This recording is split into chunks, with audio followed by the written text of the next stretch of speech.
The Grand Theft Auto Trilogy Definitive Edition has landed, video gamers, and those it has landed on have not been happy. Which, to be fair, is the natural state of video gamers. Well, yes, they are a wretched breed, Chan, born to misery and the excruciating torment of both reading and participating in online forums, but in this particular instance it appears that many of the grievances are legitimate. Since the launch of the definitive editions, consumer reactions have been overwhelmingly negative, with aspersions cast upon nearly every aspect of the remasters, from bloated, soggy character models to artlessly implemented textures and environmental effects, to elements directly pulled from the original games that are simply too darn PlayStation 2 to have reasonably been left untouched in a modern $60 title. The narrative of these remasters is emerging as that of a low-effort cash grab rushed to release by a publisher that just doesn't care. And this in particular is becoming something of a sticking point with the community, for while Rockstar has never been the chummiest developer in relation to their audience,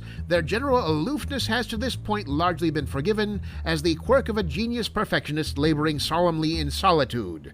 This impression, however, has turned out to be at odds with the product that was actually delivered, which was more indicative of Mr. Bean touching up Whistler's mother. Is aloofness a real word? It is now. Following mass review bombings resulting in one of the lowest Metacritic user scores ever, Rockstar themselves have finally responded in a statement apologizing for the state of the release and pledging a nebulous series of quote-unquote improvements a la CD Projekt Red. In summary, we're sorry you noticed. Notably, brother, the actual work of remastering the trilogy was not done by Rockstar themselves, but by the contracted studio Grove Street Games. In these circumstances, where does the blame truly lie? Well, Chen, it's a bit of an unusual situation, but here I believe that Grove Street Games can actually be considered innocent by reason of incompetence. Take a close look at them, brother. This is not a large studio. Reportedly, they have a team numbering somewhere around 24 individuals, and their work to this point has almost entirely been mobile ports. Rockstar hiring them to modernize 3 of their flagship titles for current-gen consoles is like hiring your dog to write your master's thesis. Whatever results from that contract is not really the dog's fault. As we learn to our own chagrin with our own failed remaster of Roller Death Derby Anniversary Edition. In my defense, that was a capybara, and he looked very confident during the interview.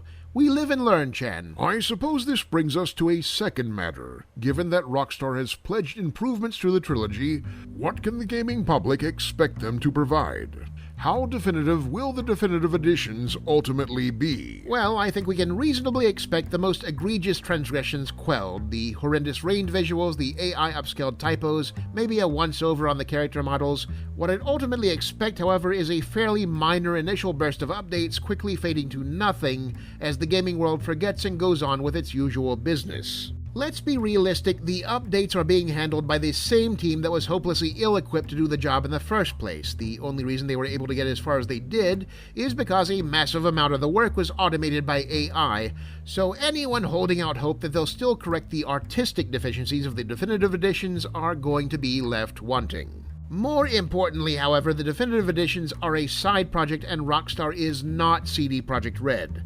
The company's reputation and future sales do not hinge on putting in the grueling man-hours that would be required to turn the GTA remasters into a critical success.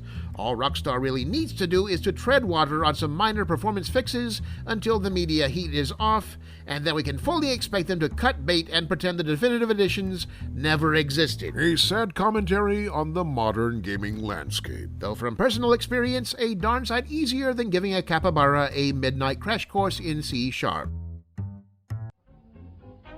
Still here, searching for more of our antics? Why, this is the internet, video gamers. Just subscribe and let us come to you. Also be sure to hit the notifications button, because otherwise YouTube doesn't believe you really mean it. Trust issues, brother. They've been hurt before.